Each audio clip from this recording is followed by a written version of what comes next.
Hello students, welcome to Learn Me Now. Today we are going to learn about formation of passive voice in simple present tense.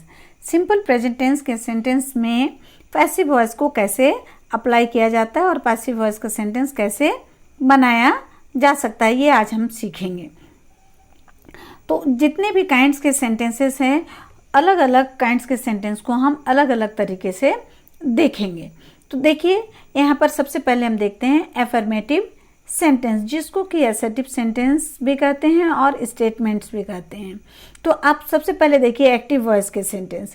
Active voice के sentence जो होते हैं वे tense के sentences होते हैं। आप मेरे लास्ट के टेंस के वीडियोस में जाकर ये सेंटेंस को अच्छी तरह समझ सकते हैं। तो एक्टिव वॉइस का जो सेंटेंस है उसको पैसिव वॉइस में कैसे चेंज करेंगे, इसका जनरल रूल मैंने लास्ट वीडियो में आपको बतलाया था। उन्हीं रूल को हम फॉलो करते हुए यहाँ पर पैसिव वॉइस में चेंज करेंगे सेंटेंस को।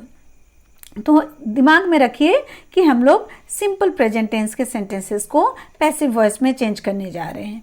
तो सिंपल प्रेजेंट टेंस का जो एफर्मेटिव सेंटेंस होता है उसमें सबसे पहले सब्जेक्ट आता है।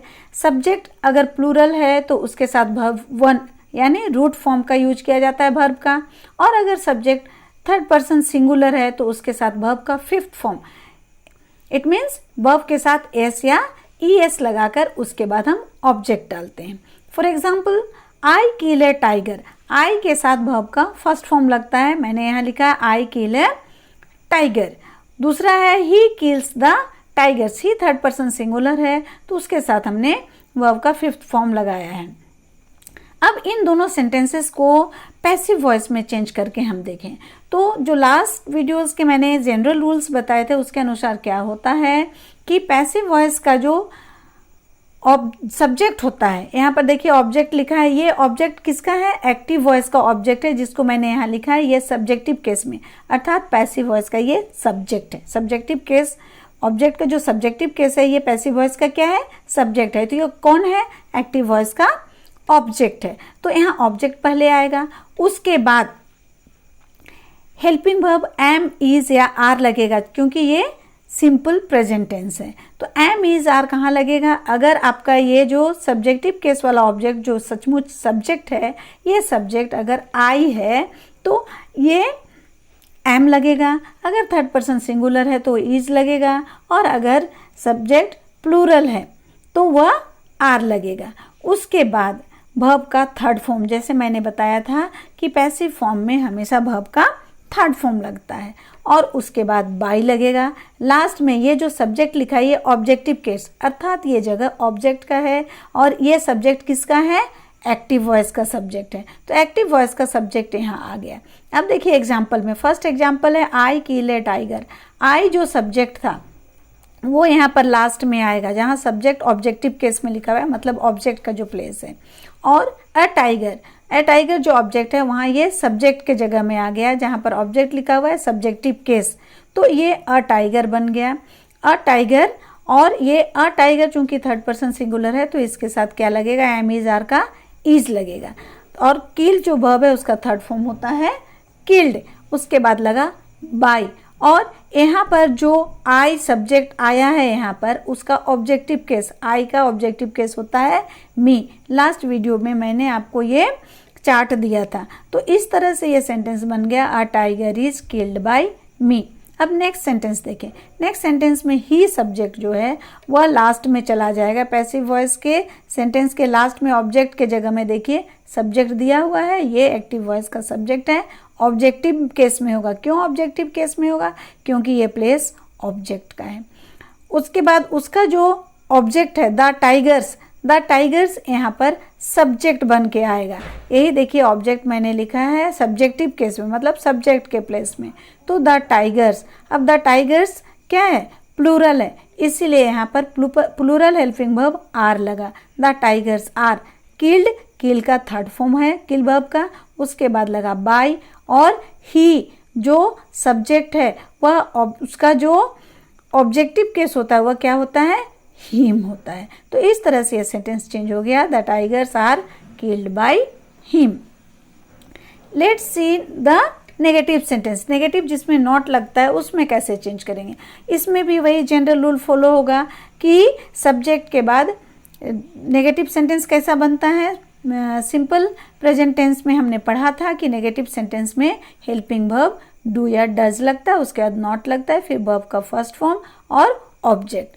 तो ये डू किसके साथ लगता है, किसी भी प्लूरल सब्जेक्ट के साथ और आई और यू के साथ भी। डज किसके साथ लगेगा, थर्ड पर्सन सिंगुलर के साथ। यहाँ देखिए एग्जाम्पल में I do not kill a tiger, या second example he does not kill the tigers. इसे हम चेंज करते हैं जनरल रूल अप्लाई करते हुए, वही सब्जेक्ट बन जाएगा ऑब्जेक्ट, ऑब्जेक्ट बन जाएगा सब्जेक्ट। तो यहाँ एक्टिव वॉइस का ऑब्जेक्ट आ गया है, देखिए सब्जेक्ट के जगह में सब्जेक्टिव केस का मतलब ये सब्जेक्ट का जगह है, तो एक्टिव वॉइस का ऑब्जेक्ट यहाँ आया, इसलिए मैंने यहाँ ऑब्जेक्ट लिखा है। और उसके बाद एम इज आर, और यहाँ नेगेटिव सेंटेंस है तो नॉट लगाएंगे, देन वर्ब का थर्ड फॉर्म जो कि पैसिव वॉइस का रूल है, और उसके बाद बाय, और लास्ट में सब्जेक्ट आ जाएगा ऑब्जेक्टिव केस में। एग्जाम्पल को चेंज करें, I do not kill a tiger, a tiger आ गया यहाँ पर सब्जेक्ट बन के, वो जो ऑब्जेक्ट है आ गया यहाँ सब्जेक्ट के जगह में। उसके बाद अ टाइगर थर्ड पर्सन सिंगुलर है तो इज लग गया, नेगेटिव के लिए नॉट लगा, और किल का third form killed, then by, और आई का ऑब्जेक्टिव केस मी।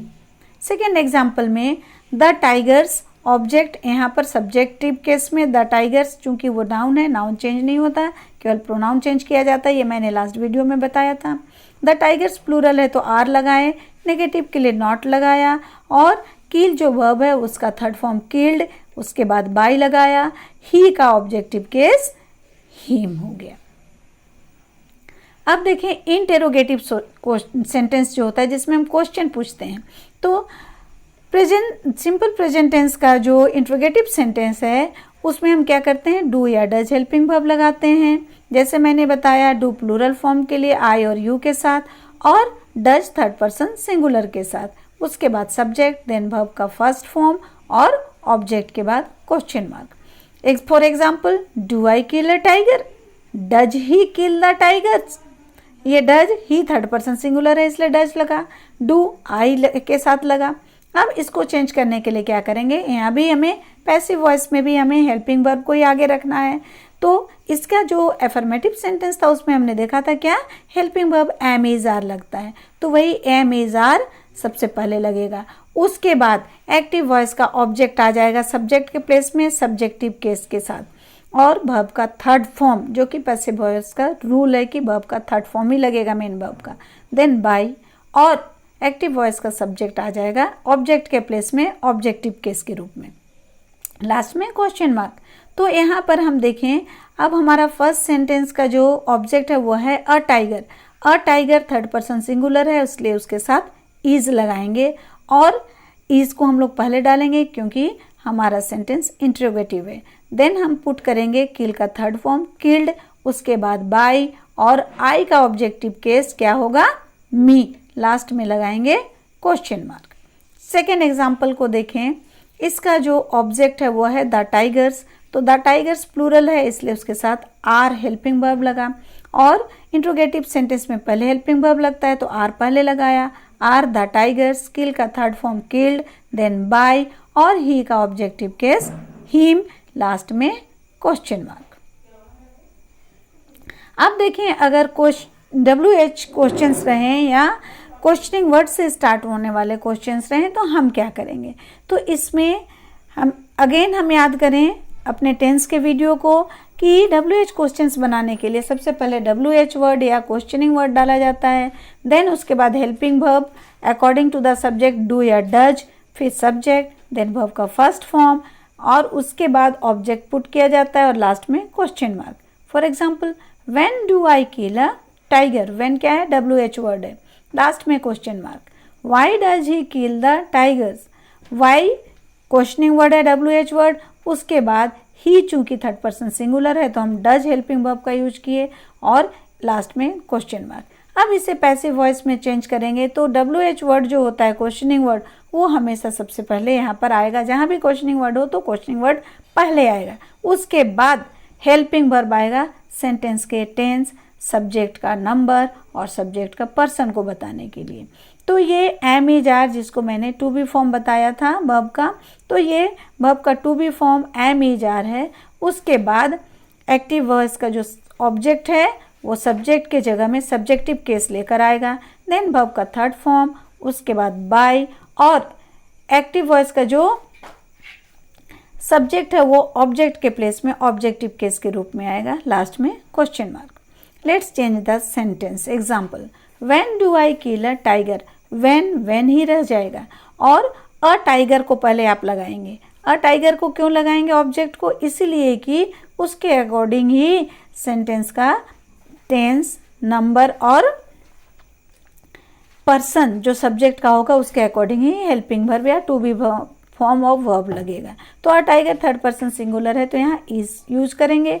उसके बाद वर्ब का third form killed, then by, और हमारा जो एक्टिव वॉइस का जो सब्जेक्ट है आई, वह ऑब्जेक्ट के जगह में आ जाएगा। सब्जेक्ट किस लिए? ऑब्जेक्टिव केस के रूप में, तो ये मी हो गया, लास्ट में क्वेश्चन मार्क। उसी तरह नेक्स्ट एग्जाम्पल को देखें, वाई ही रह जाएगा और पहले उसके ऑब्जेक्ट को लाएं सब्जेक्ट के जगह में। The tigers plural verb subject है तो वर्ब हमारा यहाँ प्लूरल होगा। एम इज आर में प्लूरल कौन है? आर, तो आर पुट किया टाइगर्स के पहले। उसके बाद वर्ब का third form killed, then by, और ही जो सब्जेक्ट है उस सब्जेक्ट को लाएंगे हम लोग ऑब्जेक्ट के प्लेस में, ऑब्जेक्टिव केस लगाएंगे। चूंकि यहाँ हमने सब्जेक्ट लिखा है इसलिए उसका ऑब्जेक्टिव केस लिखना है। सब्जेक्ट को डायरेक्ट लाया है तो ऑब्जेक्टिव केस क्या होगा? हिम, और लास्ट में क्वेश्चन मार्क। नेक्स्ट देखें, negative interrogative sentence. Interrogative sentence में जब नेगेटिव की बात हो तब कैसे बनाएंगे? तो ये यहाँ फिर हम लोग एक्टिव वॉइस में सिंपल प्रेजेंट टेंस का याद करें कि सबसे पहले डू या डज लगेगा, फिर सब्जेक्ट लगेगा, उसके बाद नेगेटिव बनाने के लिए नॉट लगेगा, और फिर वर्ब का फर्स्ट फॉर्म, देन ऑब्जेक्ट, और लास्ट में क्वेश्चन मार्क। तो एक for example, do I not kill a tiger. ये आई क्या है? फर्स्ट पर्सन सिंगुलर है लेकिन उसके साथ हमेशा प्लूरल वर्ब का यूज होता है। नेक्स्ट एग्जांपल है, does he not kill the tigers. तो ही थर्ड पर्सन सिंगुलर है इसलिए उसके साथ हम डज का यूज करेंगे। अब देखें पैसिव वॉइस में कैसे बनाएंगे। पैसिव वॉइस में वर्ब का to be form simple present tense में मैंने चैट में बताया था क्या होता है? एम इज आर, और उसके बाद ऑब्जेक्ट, एक्टिव वॉइस का जो ऑब्जेक्ट है वो यहाँ पर आकर लगेगा सब्जेक्टिव केस में। उसके बाद नेगेटिव बनाने के लिए नॉट, पैसिव वॉइस के रूल के अकॉर्डिंग वर्ब का थर्ड फॉर्म, देन बाय, और एक्टिव वॉइस का जो सब्जेक्ट है यहाँ ऑब्जेक्ट के प्लेस में ऑब्जेक्टिव केस में आएगा, लास्ट में question mark. Let's change the example, do I not kill a tiger. यहाँ हम डू डज को नहीं यूज करेंगे, यहाँ हमारा एम इज आर यूज होगा पैसिव फॉर्म में। तो अ टाइगर को जब हम ऑब्जेक्ट को सब्जेक्ट बनाए तो a tiger third person singular है तो उसके पहले क्या लगेगा? इज लगेगा। इज ए टाइगर, नेगेटिव बनाने के लिए नॉट, वर्ब का third form killed, then by, और हमारा जो एक्टिव वॉइस का जो सब्जेक्ट है आई, उसका ऑब्जेक्टिव केस क्या होगा? मी। इंट्रोगेटिव बनाने के लिए सेंटेंस को लास्ट में क्वेश्चन मार्क लगाएंगे। सेकेंड एग्जाम्पल को देखेंगे। अगेन हम ऑब्जेक्ट को सबसे पहले पुट करेंगे, द टाइगर्स लिख लिया। द टाइगर्स प्लूरल है इसलिए यहाँ पर हेल्पिंग वर्ब कौन सा लगेगा? आर लगेगा। तो आर द टाइगर्स, नेगेटिव बनाने के लिए नॉट, किल का थर्ड फॉर्म किल्ड, उसके बाद बाय, और हमारा जो एक्टिव वॉइस का जो सब्जेक्ट है ही का ऑब्जेक्टिव केस क्या होता है? हिम, लास्ट में क्वेश्चन मार्क लगाएंगे। सो स्टूडेंट्स, हम सिंपल प्रेजेंट टेंस के सेंटेंस में affirmative sentence, negative sentence, interrogative sentence, WH questions और नेगेटिव इंट्रोगेटिव सेंटेंस सभी को चेंज करना सीख लिए कि किस तरह से इन सेंटेंसेस को, सिंपल प्रेजेंट टेंस के इन सेंटेंसेस को हम पैसिव वॉइस में कैसे चेंज करेंगे। तो पूरे रूल के अनुसार हमने इसे सीख लिया। अब जब कभी सेंटेंस गिवन हो पैसिव वॉइस का और उसको हमको डिटरमाइन करना होगा, रिकॉग्नाइज करना होगा, पहचानना होगा, तो कैसे पहचानेंगे? क्योंकि कभी कभी पैसिव वॉइस से एक्टिव वॉइस में भी चेंज करने के लिए आता है। तो इसके लिए हमें सबसे पहले सेंटेंस को पहचानना होगा कि वो किस टेंस का है। तो सिंपल प्रेजेंट टेंस का जो सेंटेंस होगा अगर पैसिव वॉइस में, तो उसमें एम इज आर लगा होगा। एम इज आर क्या होता है, सिंपल प्रेजेंट टेंस में ही यूज होता है। तो एम इज आर लगा होगा। और पैसिव फॉर्म वॉइस का जो रूल है कि वर्ब का थर्ड फॉर्म होना है, तो वर्ब का थर्ड फॉर्म अर्थात past participle form am is are के साथ अगर वर्ब का पास्ट पार्टिसिपल फॉर्म लगा हुआ है तो आप श्योर हो जाइए कि ये सेंटेंस सिंपल प्रेजेंट टेंस का है। और इसको सिंपल प्रेजेंट टेंस में अगर एक्टिव वॉइस में चेंज करना है तो आप इसे चेंज कर लेंगे। तो इसको आप बड़े ही इजी वे में चेंज करेंगे कि काम कैसे किया गया या कैसे किया जाना है। जो पैसिव फॉर्म पूछता है उसके बारे आप आराम से कर लेंगे। सो स्टूडेंट्स, आई होप कि सिंपल प्रेजेंट टेंस में पैसिव वॉइस में कैसे सेंटेंस को चेंज करना है ये आप अच्छी तरह सीख गए होंगे। तो मेरा ये वीडियो आपको कैसा लगा, आप कितना समझे, इस पर कमेंट जरूर करें। अगर आपको अच्छा लगा, पसंद आया, यूजफुल लगा तो आप इस वीडियो को लाइक करें, शेयर करें और सब्सक्राइब भी जरूर से जरूर करें। थैंक्स।